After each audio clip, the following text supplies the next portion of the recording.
What are light codes and why do you keep hearing about them? Light codes are not just woo-woo, because we now know in our modern times that information travels through light quite efficiently, I might add. In fact, most of the time the internet in your home is actually run off of fiber optic cables sending light codes or light information and signals. If you remember when you were a kid and you would go to festivals and you get these little fiber optic wands that had little fingers on the end of them and they would wave around and change color. It's essentially on a whole different scale what's going on with fiber optic cables, able to transmit data essentially at the speed of light. And by the way, I'm not a scientist, so go look up all the actual data on this. What I want to do with this video is try to explain why I believe things like the sun actually gives information to us during this period of awakening and ascension. Now, this actually is biblical because, and I talk a lot about this in my new book, Jesus actually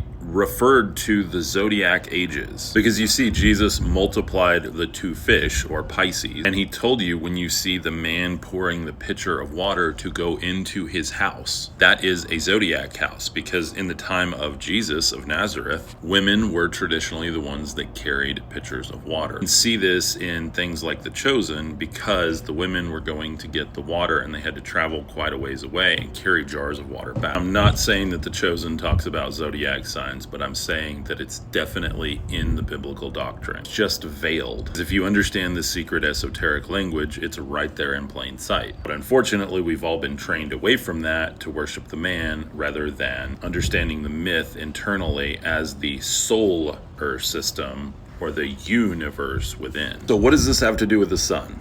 Well, Jesus says, I am the light of the world, and when I am in the world, there is light in the world. Also, every year, the sun is essentially crucified and spends around 3 days stalled out on the horizon, or seemingly stalled out.